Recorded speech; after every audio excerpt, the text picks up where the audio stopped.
Good morning, afternoon, or evening, everybody, and welcome to Pangolin, the conservation podcast. I'm your host, Jack Baker, and welcome to the show dedicated to exploring the world's underappreciated, underacknowledged, but still inspiring and amazing conservation stories. Today, we are celebrating our anniversary. It's been a whole year since the first episode of Pangolin launched on the 15th of December, and it has just been the best year. And so I wanted to take a moment to thank you all so much for your support and just take a moment to kind of appreciate everything that we've done together and all of the lessons I've learned and just kind of impart some of that knowledge to you. And so, yes, another thing to briefly mention is that this podcast will have a video component. So if you're listening on Spotify or another platform that supports videos, you get to see my face. So I'm sorry, if you can't see me, imagine a generic white person, blonde, glasses, kind of nerdy looking. That's me, and I am the host of the show. So if you can't see me, you're not missing out on much. But yes, this presentation today is based on the presentation I gave at the Chester Zoo Youth Symposium, which I'll talk about a lot more in an upcoming episode.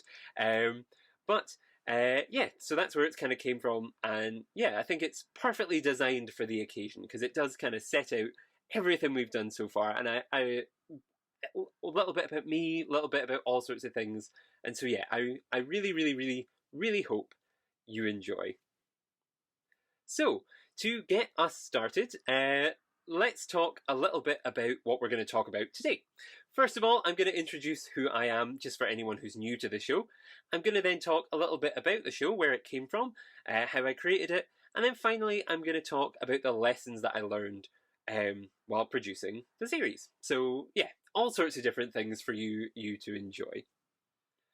So, first of all, who am I? Well, my name is Jack Baker. I work for the Royal Zoological Society of Scotland as a Discovery and Learning Associate, which basically means I help run the classes and stuff that they teach. And I also work for the Royal Botanic Garden in Edinburgh, where I assist with the kind of online courses and kind of conservation education, basically, is all I do. I like talking about conservation, as you could probably tell, and so that's kind of my job and my role at these places. And if you're in Scotland, I recommend you visit both of them because I'm quite biased, but also they are fantastic, wonderful places with incredibly inspiring stories and incredibly inspiring species that you can see, and yeah, and just kind of grow your appreciation for the natural world. Alongside that, I also have an MSc in Conservation Studies from the University of St Andrews, and I am the host of this show. So yeah, that's a little bit about me, and I think it's a good place to start because the MSc and the podcast kind of work together. It was during my MSc that I started the podcast. It was a piece of coursework originally that I've taken and run with, and yeah. It's basically, for my dissertation, I had to create a portfolio of work, and a podcast was one of the elements of that. It was graded. It was originally just meant to be a 6-episode series all about the pangolin. Just meant to be. I kind of did too much, but it was originally just meant to be those 6 episodes, and I've kind of run with it from there. But back at the beginning, what I had to do was kind of come up with the idea and the concept in the first place. And to do that, I'm a very kind of creative person in that I have too many ideas all at once. So what I did was I wrote down all of my ideas and my passions and kind of brainstormed. And what I came up with was a list. So the list features all sorts of different things. My passions are in animals and nature and conservation and storytelling, technology, communication, just generally making the world a better place. And so, yes, I came up with all these ideas, and I had so many kind of things whizzing around in my head about what I wanted to do for this dissertation, for the coursework. And yeah, these were the kind of initial ideas, but I thought this is too vague, this is too much. And so what I do when I want to create something creative, I start narrowing them down, start cutting things and moving things around and just trying to focus myself because I have a tendency to go off in a million different directions. So I did exactly that. I split everything into 3 categories, and that kind of helped narrow it down. I started with people. I wanted to do a project that was people focused. I like hearing stories. I like amplifying voices. I want to help people. I want to do things kind of that highlight individual stories, because I think when we talk to people, that's when we form connections, and that's when we come up with our best ideas, and we just kind of grow the most when we're interacting with people who have different life experiences than us. I also wanted to do something that was conservation focused, something to do with animals or nature or plants, generally making the world a little bit better. Finally, I wanted to do a podcast, and the creative portfolio I should have mentioned, I could have done anything. I could have created a film or posters or all sorts of different things, but I decided on a podcast basically because I like talking, and podcasts work in a long form kind of format far easier and far better than things like film, because the amount of editing that's required is so much. I guess aside from today, I don't want to do film this by myself. It was too much to do. I would like to make films in the future about animals and things, but to do on my own as part of an MSc, it was a lot of work. So podcast was the way to go. It also, I guess, highlighted the design elements because you create cover art and all this sort of stuff. So that was kind of my 3 concepts. But you can see there's something missing there. It's the most important element, the pangolin. I once went to a presentation about the Blue Planet and the production of that documentary. And what they talked about a lot was how you have to come up with stories that no one's ever heard before. They have to be unique, and they have to grab people's interest, because if you don't have something unique, basically, then why are people meant to listen? Why should people care if they've heard the story 100 times before? My dissertation supervisor, Monique McKenzie, she introduced me to the pangolin, and instantly this was a story I wanted to tell. It was something new, it was something exciting, and it was something important. And yeah, I guess I could sum that up briefly for you now. There is 6 episodes on it, so go back and listen to those, but briefly, I'll sum up the story of the pangolin for you and why it captured my imagination. So, the pangolin is an incredible species. There are 8 of them found across Asia and Africa. The name derives from the Malay word pangolin, which means something rolls up. So that's kind of interesting. They curl up. And what makes that more interesting is they're the world's only scaly mammal.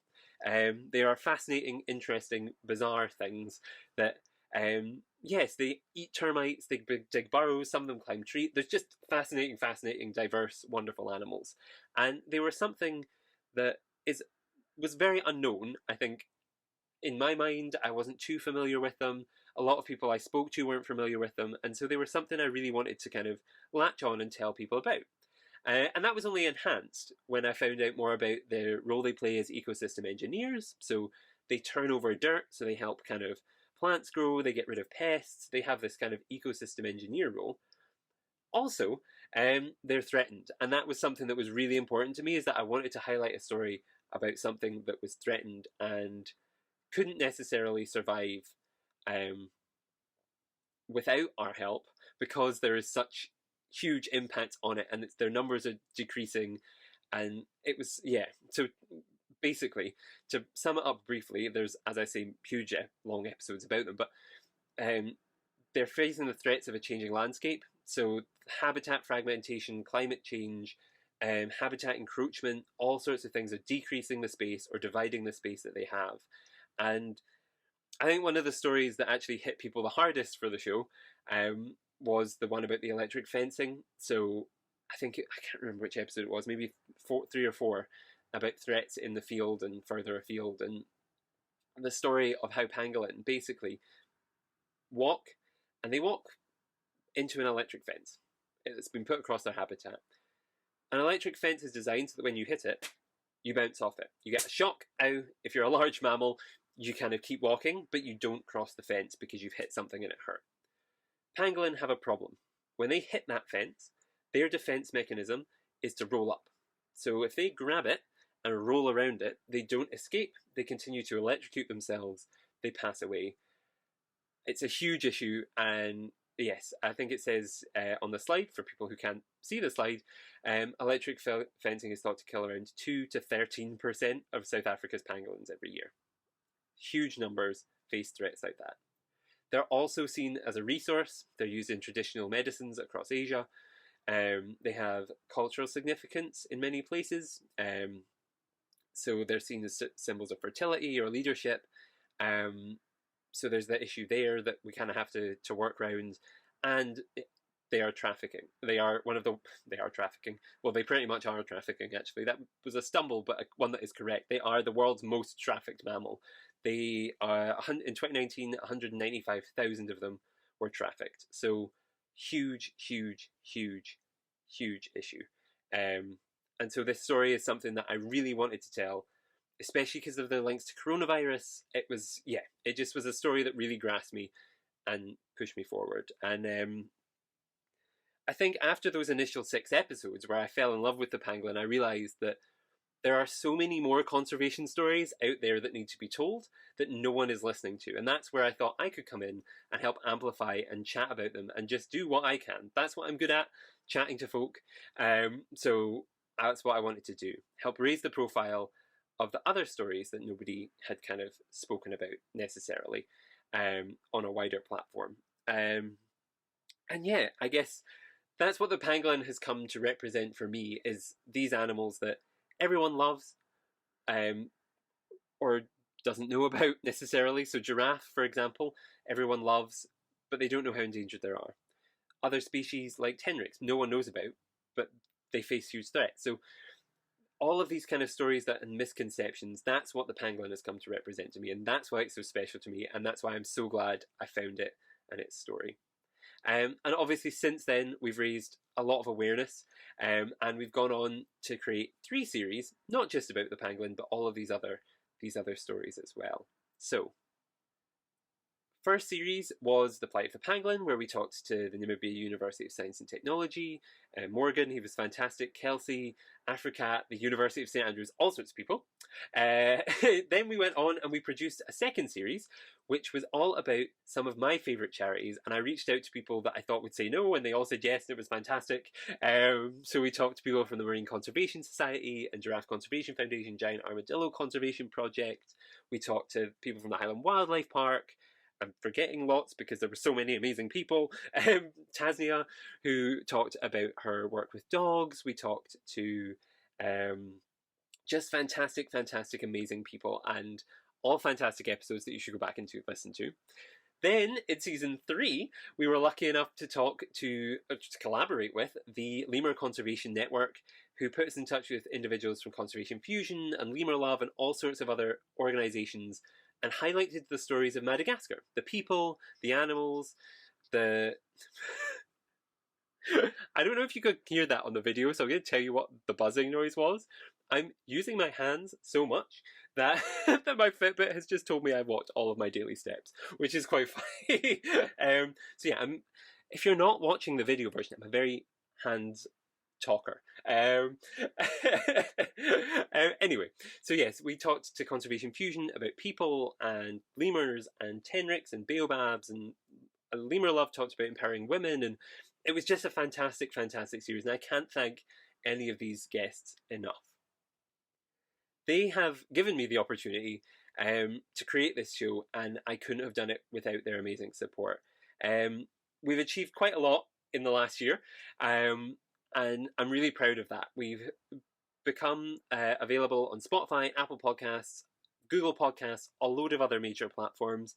We've been streamed in 10,000 times in over 70 countries around the world. So here in the UK, where I'm from, all the way to every inhabited continent, I think. So South America, we've been listened to in places like Brazil and North America, Canada, America, Asia, we've been listened to in Hong Kong, the Philippines, Indonesia. Down from there, we've been listened to Australia, in Australia, New Zealand, and across Africa. All sorts of places that I've never even dreamed of. I could have never ever dreamed, because I just didn't think there would be interest in those places. And so we've spread it to all these places 10,000 times. It's been amazing. We were also reviewed by BBC Wildlife magazine. positively, which is a very important thing to mention. They were very, very nice, and they liked the diversity of the stories that we told and the people we spoke to. And we're also featured on the Royal Zoological Society website of Scotland website, Zoodle, where there's all sorts of learning resources. So you should go on there and check out that if you're interested. So, this is a map. We talked about the 70 countries before, but this is a map of them. You can see us all across the world there. And it's so exciting because this not only represents to me, when I created this represents so much. It represents how far I've gone personally, how far the stories have gone, how far the voices of all of these people we've spoken to have gone. It also represents a community of people who are interested, all the way from, you can see everywhere. It just is amazing. And what's amazing also is that it's young people. 80% of our listeners are under 30, and that's so special to me because it proves that people my age also care about these things. And it's just fantastic and amazing, and it makes me so happy. And thank you all so much. No matter where in the world you are, it's so happy. And please know also, as you can see, there's other people out there who are like you and have these cares as well. Now, we move on to the second part of our presentation, about what I learned. I call this the TED Talk section because it's me trying to be very inspirational and tell you all the lessons I learned. And hopefully you will take something away from that. There are 5 lessons, and if you have any questions once I've finished, and you've finished listening, tweet me, Facebook me, anything, just make sure and reach out, and we'll be able to hopefully answer all of those for you. So yes, lesson number 1, podcasting and interviewing. I think what I learned and what is so important to kind of highlight is that podcasting can be for anyone. If you're interested in it, just do it. You don't have to interview people like I do. If you're nervous about that, you can sit by yourself and chat to yourself. But if you've got a unique idea, it's so easy to do. You just need something to record on, so a laptop or a phone or whatever it is. You need to pick a hosting site, so I use Anchor, but you can use anything. And you just need that idea to get started.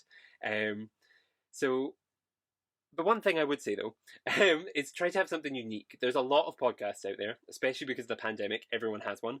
So it's good to come up with something unique.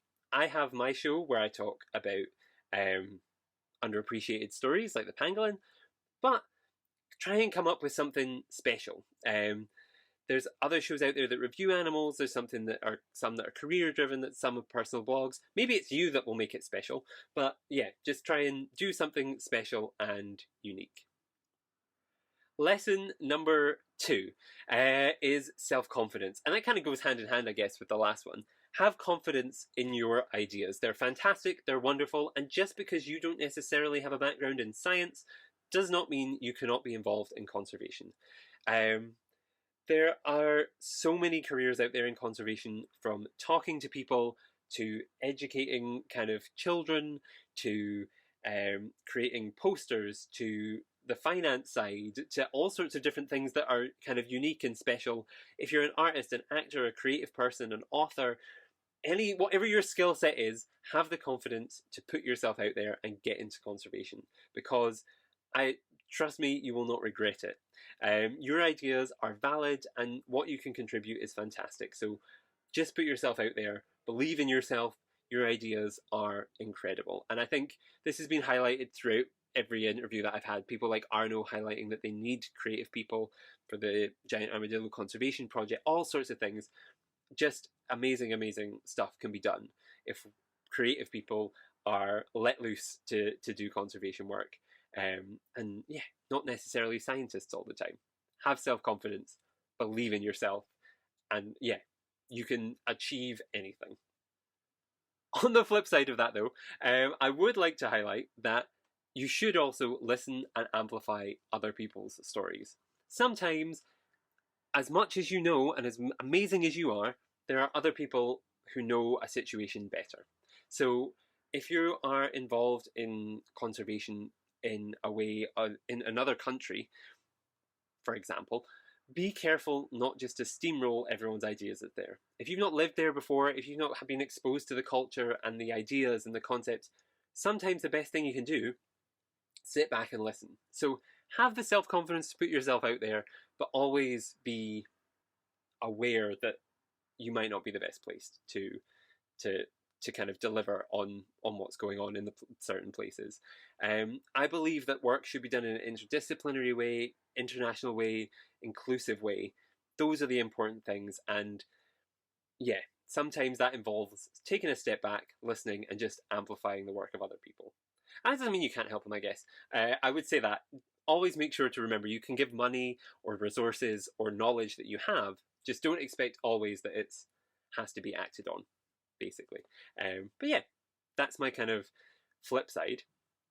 Similar to that is point number 4. Point number 4 is that there is always more to learn. I've learned so much in the last year about science, and even the scientists who are doing the work are kind of admitting that there's more to learn. We have stories from people like Marnie, who talked about TB in lemurs, and they don't have all the answers to that yet, about behavior of dolphins and how dolphins act differently depending on the fishing boats that are around, and how different groups interact differently with different fishing boats. And it's just so many different questions that we don't know the answers to. So go in and just have an open mind. There's always more to learn when it comes to conservation. Also, that has to do with personal kind of lessons as well. The show, I know, can be improved. There is so much that can be improved about it. And I think if you have that critical, introspective kind of look on yourself every so often, it can be really, really helpful. And don't tear yourself to pieces, but realize the areas where there is more to learn. Realize maybe there's things that you'll never know or you'll never fully understand, but there's always hope that you can go out there and do more and learn more. Finally, my most important lesson is never lose the joy that comes from conservation. It was a lesson taught to me by my dissertation supervisor last year, Monique. She told me, do not give she said I acted like a child basically around animals, and I always got excited about them and I always loved them and I always wanted to do more for them. And that's something I think we all have to learn, is never ever lose the joy that comes from conservation. We are doing something that is inherently good, and we shouldn't let negative energy and negative things tear us down when we're doing it. It can be hard sometimes when COP and all of the leaders are idiots sometimes, but it can be fascinating and fantastic and wonderful if we push through it, because we're doing good things, we're doing amazing things, we are making a difference. And as conservationists and people who are interested in conservation, just by listening to this show, talking to people about the stories you hear, talking about the lessons you've learned, the ways that you're going to change, we're always making a difference. And we should always remember that that's a joyous, wonderful, fantastic thing, no matter how hard everything that goes around it can get. So, my key take-home messages for you: no matter what your skills are, you can make a difference. Put yourself out there and do it. Have confidence in yourself, number 2. But, never forget to listen to those around you. And number 3, never lose the childlike joy that you have for conservation. It is magical, it's fascinating, it's incredible, you're doing a good thing. And if we don't put this passion into it and this joy in it, there's no point, we're not going to achieve as much. We have to keep it, and we have to keep doing it, because we'll inspire those around us by having this excitement. So, yeah, that's so. Yeah, second. Whew, that that was very passionate of me, but I hope you learned something from those key take-home messages and all the lessons I've learned in the last year. That brings us very nicely to the end of my presentation, and I just want to say a massive thank you once again to everyone. This anniversary special wouldn't have happened without all of you. I might not have done any more shows if the first ones hadn't been received so well. This presentation wouldn't have been written if I hadn't been invited to the Chester Zoo Youth Symposium, which wouldn't have happened without all of you. It's just fascinating and fantastic how amazing it just feels so good that this show has grown and done something good, and I hope inspired you, and I hope made you feel wonderful. And I can't thank you enough, whether you're a listener or a previous guest, for everything that you've done for me and for the show. it's just been the best year, and it's made a year that could have been pretty bad with COVID and everything else fantastic. And thank you so much. If you're interested in keeping up to date with the show, you can follow us on Twitter and Instagram, and Facebook and LinkedIn and all sorts of other places. So find us on there at Pangolin Podcast.